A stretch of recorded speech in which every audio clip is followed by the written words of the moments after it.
Es frecuente que se caricaturice el existencialismo, como el exponente de quien piensa que la vida no tiene sentido, pero el hecho es que uno de sus máximos representantes, Jean-Paul Sartre, en realidad fue uno de los grandes filósofos de la libertad humana.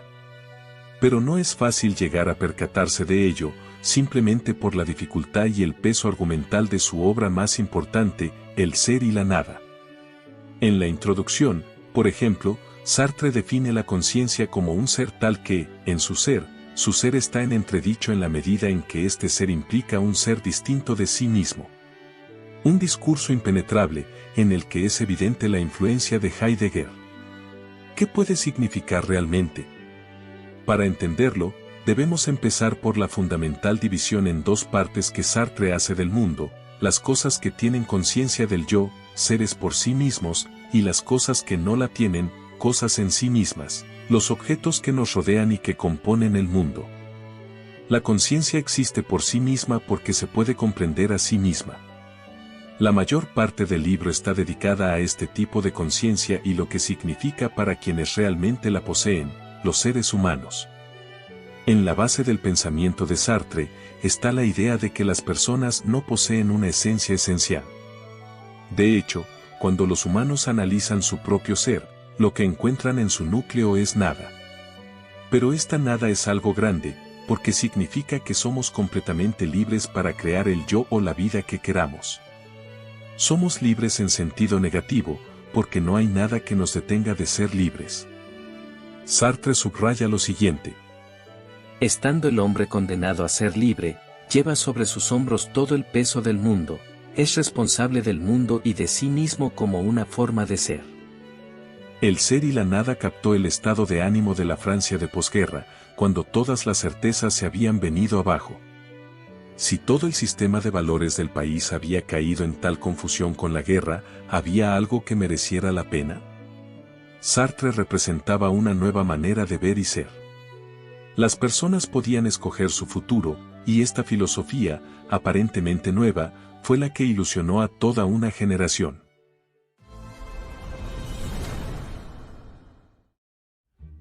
La libertad y la responsabilidad.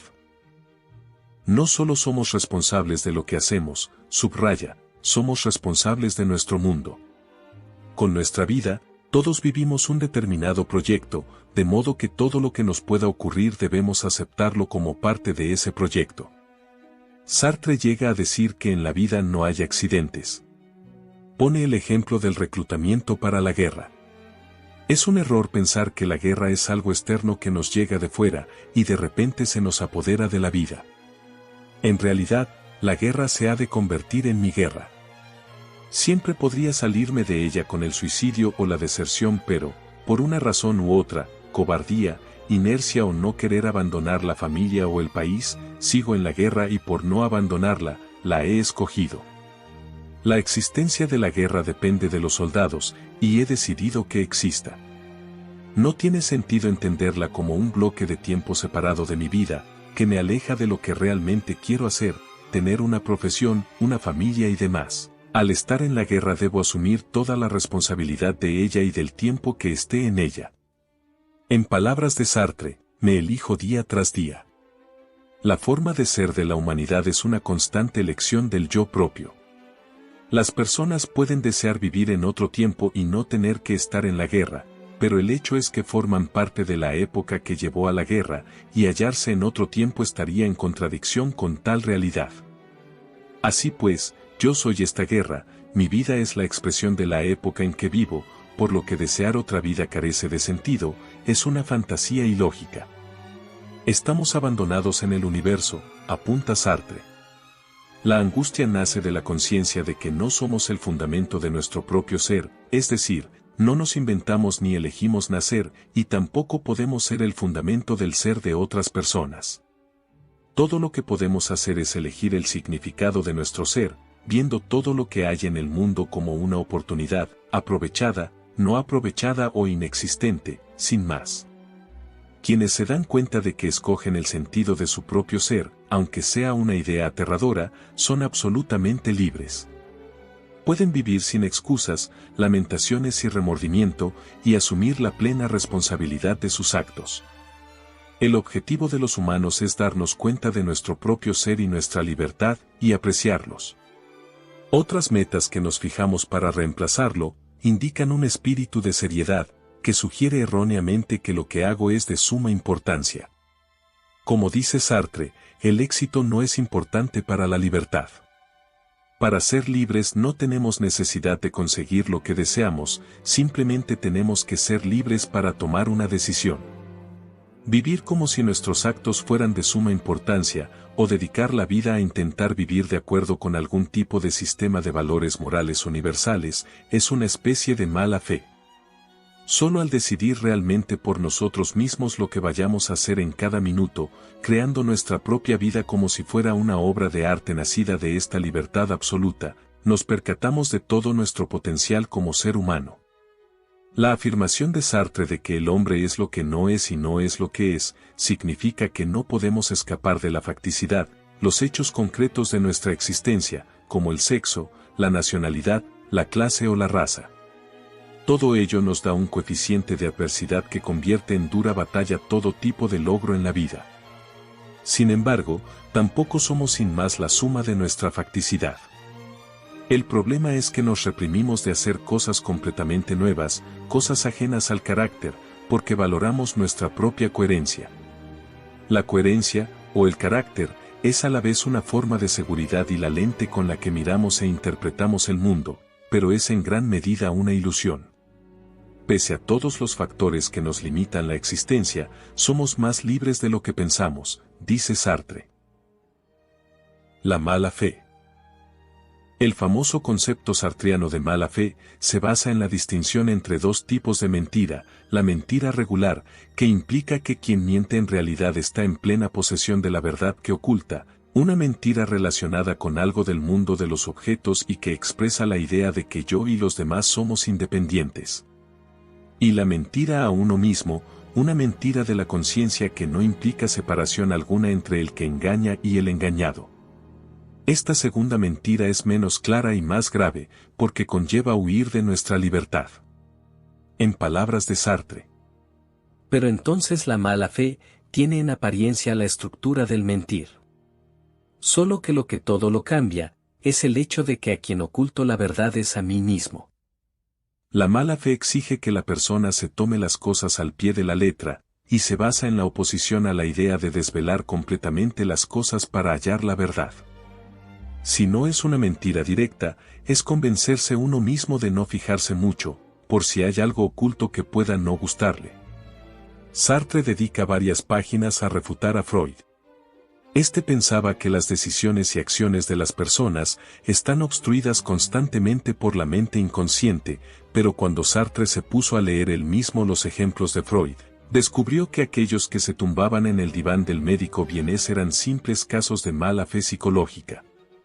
Otro psiquiatra vienés, Steckel, convenía con Sartre, y decía: cada vez que he podido realizar mis investigaciones con suficiente profundidad, he visto que el punto decisivo de la psicosis era consciente. De hecho, Sartre hubiera celebrado con gusto la revolución de la terapia cognitiva de los últimos 40 años, que rechaza la idea de que estamos saboteados por impulsos y angustias subterráneas que nos pueden condicionar el pensamiento. No obstante, la libertad es una carga, y esta es la razón de que tantas personas se refugien en la mala fe. Sartre señala que la mala fe puede ser una forma de vida normal, con solo algunos destellos de buena fe, ocasionales y breves. Quienes tienen mala fe pueden ver claramente lo que hacen, pero deciden engañarse en lo que se refiere al sentido que pueda tener. Pone el ejemplo de la mujer que ha aceptado acudir a la primera cita con un hombre. Aunque no intenta evitar los actos de seducción de éste, ni sus declaraciones de amor o cariño por ella, tampoco desea tomar ningún tipo de decisión sobre la relación. ¿Qué hace, entonces? Para seguir disfrutando del encanto de la noche, reduce las afirmaciones del hombre a su exclusivo significado literal. Cuando él le dice, «me pareces muy atractiva», ella se guarda muy bien de aceptar cualquier otro sentido, por ejemplo, el de «quiero acostarme contigo» o «quiero dar formalidad a esta relación». Cuando le toma la mano, ella no la quiere retirar para no estropear la noche, de modo que finge que no se ha dado cuenta de que tiene la mano en la del hombre. Según Sartre, en este ejemplo, la mujer, al ver su cuerpo como un mero objeto, piensa que conserva su libertad. No ha adquirido compromiso alguno, o, al menos, esto es lo que decide pensar. Sin embargo, al separar el cuerpo, o los hechos de la situación, de su yo trascendente, su verdadero yo, si se quiere, crea una mentira con un objetivo determinado, conservar el sentimiento de libertad y de no compromiso. Todo el mundo actúa entre la mala fe y la buena fe continuamente, pero Sartre asegura que, mediante la autorrecuperación, es posible alcanzar la autenticidad, lo que significa que la persona es simplemente lo que es. Para ella, el candor deja de ser su ideal y, en su lugar, se convierte en su ser. Es algo que no se produce de forma natural, la persona se hace sincera, o lo que sea, solo como un acto consciente. La libertad y las relaciones. Puede parecer una pregunta retórica, pero ¿por qué los seres humanos estamos obsesionados con las relaciones? La respuesta de Sartre es que, aunque cada uno somos un ser individualmente consciente, también necesitamos que los demás nos vean y nos hagan reales. El problema de las relaciones es que intentamos convertir unas conciencias libres, las personas, en objetos, lo cual nunca es posible. Las ideas de Sartre implican que nuestra mejor posibilidad de ser felices en las relaciones es reconocer la libertad de los demás y permitir que la ejerzan, a pesar de nuestro deseo de poseerlos. Necesitamos ver a la persona como un ser libre, no la mera suma de su facticidad. Podemos intentar conseguir que los demás dependan de nosotros, emocional o materialmente, pero nunca podremos poseer su conciencia. Si Tristán e Isolda se enamoraron locamente por una pócima de amor, dice Sartre, pierden mucho interés, porque la pócima les eliminó la conciencia. No solo queremos poseer a la persona, como objeto, sino que su conciencia libre nos quiera. No hay promesa ni juramento que se le pueda equiparar, en realidad, una y otro no son nada en comparación con la plena entrega en espíritu de una persona a otra. Así lo expresa Sartre, el amante quiere ser todo el mundo para el amado. Para la otra persona, he de ser aquel cuyo cometido es hacer que existan los árboles y el agua. Debemos representar para ella el límite extremo de su libertad, donde voluntariamente decide no mirar más allá. En cuanto a nosotros, queremos que el otro nos vea no como un objeto, sino como algo que no tiene límites. No se me debe entender ya en el mundo como un esto entre otros estos, sino que el mundo se debe revelar en términos de yo. La enorme fuerza de las relaciones románticas, continúa Sartre, se debe a que unen el estado de nada de una persona con el ser de otra. Dicho en términos más sencillos, cuando nos enamoramos de alguien parece que ese alguien llene un vacío. Confiamos en que el otro nos haga existir, de lo contrario, somos el estado de nada. Pero en el amor estamos constantemente inseguros porque en cualquier momento nos podemos convertir, en vez de en el centro del mundo de quien nos ama, en una simple cosa entre muchas. De modo que para Sartre, este tira y afloja entre la objetividad y la subjetividad, está en el núcleo de todos los conflictos y cuestiones no resueltos del amor. Las relaciones son un baile continuo entre el deseo de los amantes de percibir sus respectivas libertades y el de verse mutuamente como un objeto. Si el otro no es libre, no es atractivo, pero si de algún modo no es un objeto, no le podemos poseer. Solo con el reconocimiento de la total libertad del otro se puede decir que le poseemos. Es posible que reducirnos a un objeto para uso del otro, aunque lo hagamos de forma voluntaria, sea una extraña manera de alcanzar lo más alto del ser humano, pues es un modo de dar que va en contra de la propia naturaleza humana de ser libres, un don único y sin parangón. El sexo y el deseo. Para Sartre, el deseo sexual tiene menos que ver con los órganos sexuales que con los estados del ser. Somos seres sexuales desde que nacemos hasta que morimos, pero los órganos sexuales no explican nuestros sentimientos de deseo.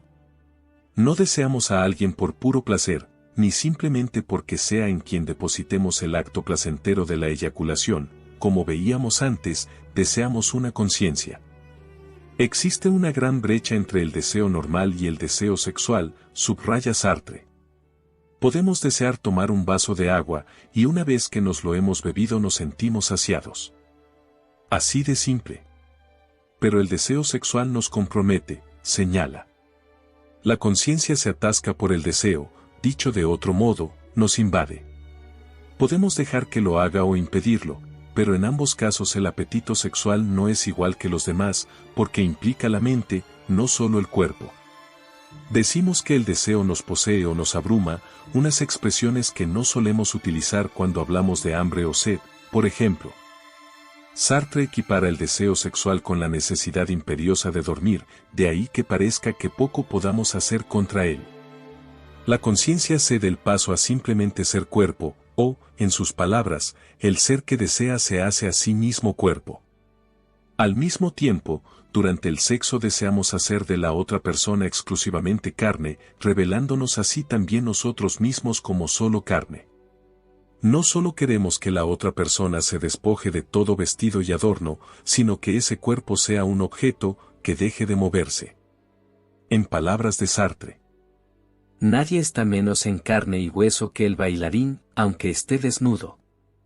El deseo es un intento de despojar al cuerpo de sus movimientos como si del vestido se tratara y hacer que exista como pura carne, es un intento de encamar el cuerpo del otro.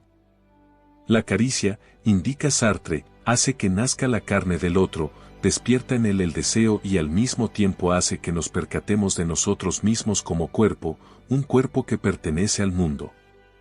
Así describe el juego entre la mente y el cuerpo, la conciencia se sepulta en un cuerpo que está sepultado en el mundo. La receta del éxito. Para una persona que decía que apreciar la libertad de uno y su estado de ser era más importante que los logros burgueses, rechazó el premio Nobel, por ejemplo, lo que consiguió Sartre fue mucho. Pese a su observación de que el éxito no es importante para la libertad, ¿podríamos decir que nos legó la receta del éxito? Claramente, sí. Al margen del principio más amplio de la libertad individual, la receta es integrar mi actuación en la red del determinismo. Con ello se refería a que debemos aceptar el medio en que hayamos nacido, pero con voluntad de trascenderlo. Tenemos que aceptar la naturaleza de nuestro universo particular, pero ser creativos en la búsqueda de una vida significativa. Todo el ser y la nada es una advertencia de no permitir que los hechos evidentes de nuestra existencia dicten el estilo ni la naturaleza de ésta. Lo que somos siempre es un proyecto de elaboración propia. El propio Sartre practicó esta filosofía. La muerte de su padre, siendo él muy pequeño, significó que no se esforzase por hacer de él su modelo, y se sintió libre para inventarse como la persona que quiso. Coherente con su rechazo de todos los valores burgueses o de clase media, él y su compañera, la filósofa Simone de Beauvoir, nunca se casaron ni tuvieron hijos, pero la unión de sus mentes los convirtió en una de las grandes parejas del siglo XX. Los dos vivieron la mayor parte de su vida a un tiro de piedra el uno del otro, y pasaban juntos varias horas al día. Admitían que era difícil determinar en sus obras qué ideas nacían del uno o del otro. Sus reflexiones sobre el ser, el amor y las relaciones siguen siendo algunas de las más profundas que jamás se han escrito. Deseo que este video te haya resultado valioso. En ese caso, sugiero que te suscribas al canal para ver más contenido de este estilo. Hasta pronto.